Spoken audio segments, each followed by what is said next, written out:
लोकांचा लोकनाथ उत्साह ऊर्जा आणि शिवसैनिकांची प्रेरणा या महाराष्ट्राचे उपमुख्यमंत्री सन्माननीय आदरणीय एकनाथजी गंगूबाई संभाजीराव शिंदे साहेब बोलतायत। महाराष्ट्राचे भाग्य विधाते गोरगरीब शेतकऱ्यांचे कष्टकऱ्यांचे कैवारी वारसा हिंदुत्वाचा बाळासाहेबांचा वारसा धर्माचा धर्मवीरांचा महाराष्ट्राला लाभलेले एक संवेदनशील नेतृत्व महाराष्ट्रातील लाखो बहिणींचा लाडका भाऊ लोकांचा लोकनाथ शिवसेनेचे मुख्य नेते आदरणीय एकनाथ शिंदे साहेबांचा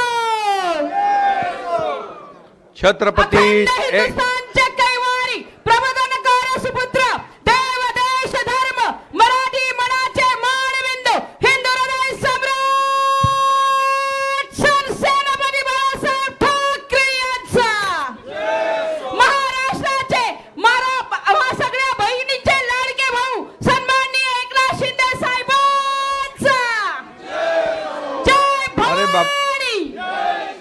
याच्यानंतर नाटक आहे, ते नाटकवाले थांबलेले आहेत.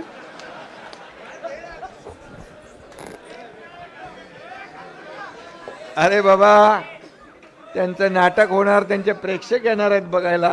ते आपल्यामुळे त्यांचा कार्यक्रम खराब करायचा नाही.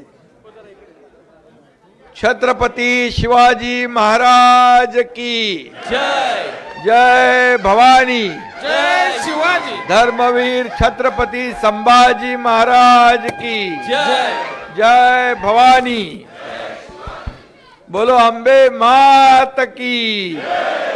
नवरात्रोत्सव आहे ना, आणि आपल्या अंबे मातेचा जागर सुरू आहे. सगळ्यांना मी नवरात्रीच्या खूप खूप हार्दिक शुभेच्छा देतो. 2 तारखेला दसरा येतोय आणि दसऱ्याच्याही आपल्याला ॲडव्हान्समध्ये शुभेच्छा देतो. सगळ्यांना दसरा मेळाव्याच्या पण शुभेच्छा देतो. दसरा मेळावा पण आहे ना आपला. शहरी भागामध्ये उत्सव होत असले तरी सुद्धा राज्यातील अनेक भागांमध्ये पूर परिस्थिती आहे आणि पुरानं थैमान घातलं.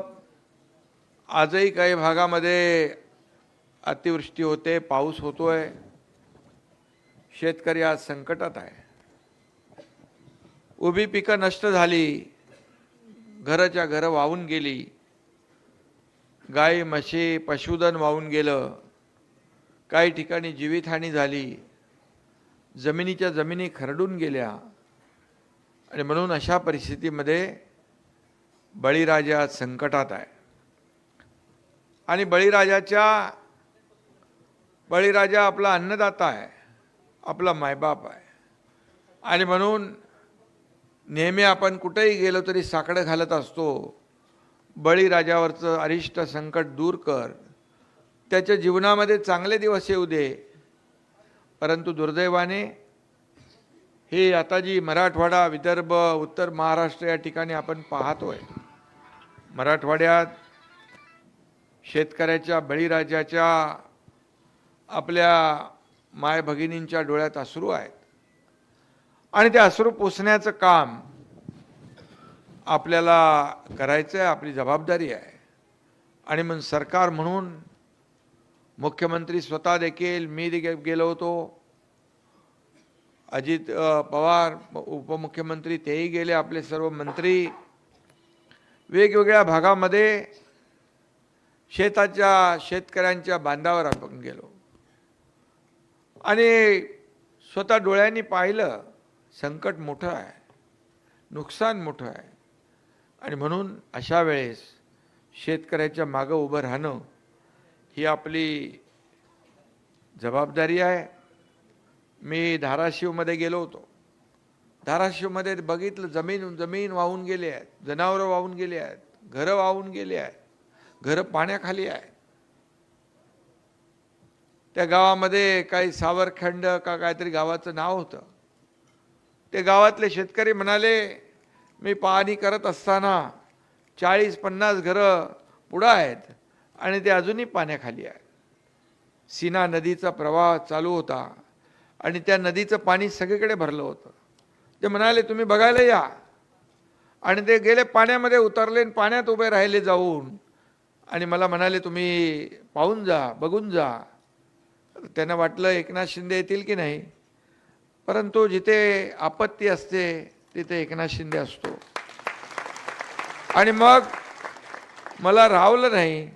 NDRFची बोट होती, मी बोट त्यांनी ट्रकमध्ये टाकली होती, त्याला काढायला लावली आणि बोटीने त्या ठिकाणी गेलो आणि 40-50 घरांमध्ये त्या दिवशी देखील पाणी भरलेलं होतं.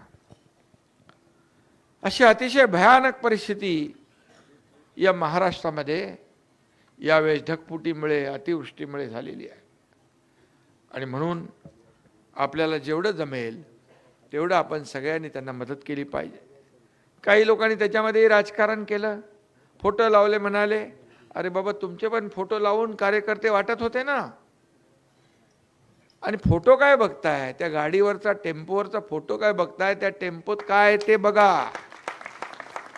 त्यामध्ये 21-22 प्रकारच्या वस्तू होत्या. अन्नधान्य होतं, भांडी कुंडी होती, कपडा लत्ता होता. एकाच कपड्याने तो शेतकरी सांगत होता या कपड्यावर मी आहे. ती माझी एक भगिनी सांगत होती या साडीत, एकाच या साडी चोळीवर मी आहे. मग अशा वेळेस त्यांना मदत करायची नाही तर कधी करायची. आणि मग हे सगळं विचार करून अगदी गहू, तांदूळ, डाळ, साखर पासून अगदी चहाच्या पावडर पासून कपड्याचा साबण, अंगाचा साबण, ब्रश, सगळं वाहून गेलं होतं. हे सगळं सामान एकनाथ शिंदेच्या कार्यकर्त्यांनी दिलं तर काय गुन्हा केला? आणि म्हणून मी सांगितलं पत्रकारांना जेवढं जमेल त्यांनी प्रत्येकाने मदत केली पाहिजे. मला त्या गावामध्येच 10-12 मुलं मुली मिळाले, भेटल्या. मला वाटलं जसे आपल्या मी जिकडे जातो दौऱ्याला ते मुलं एकत्र जमा होतात. आणि मी थांबवली गाडी, म्हणाले आमची शाळा खूप साहेब लांब आहे आणि आम्हाला चालत जावं लागतं. 15-20 मुलं होती, ती मुलं मुली.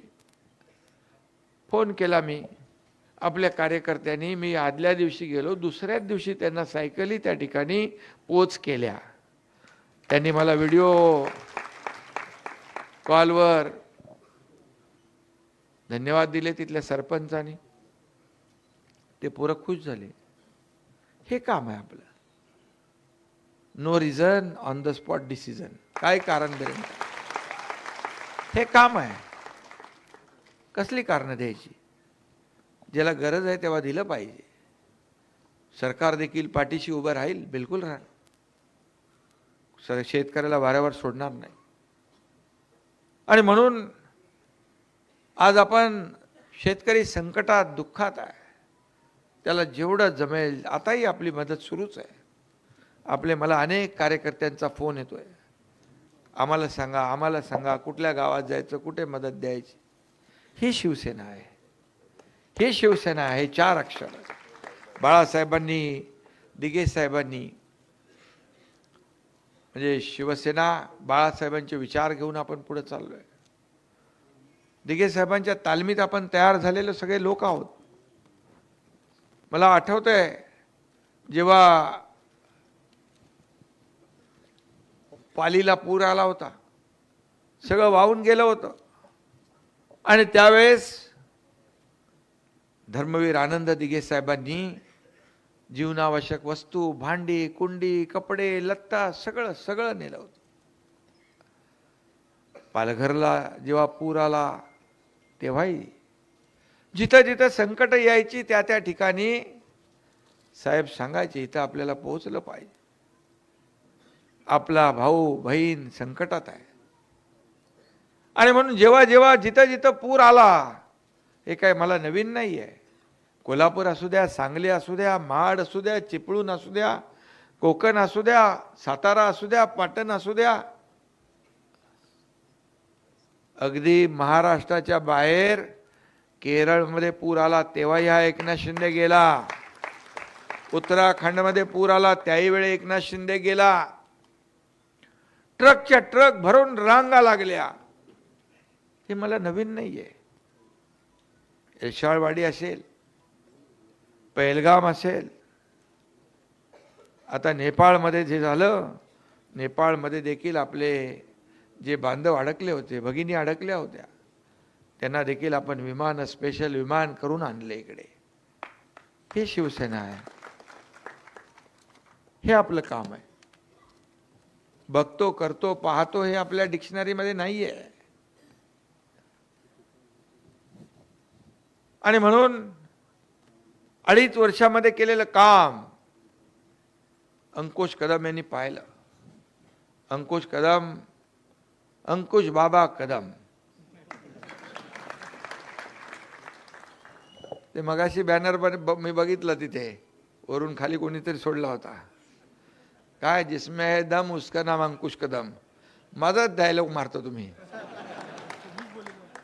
मीच बोललो होतो आपल्या दहीहंडीला.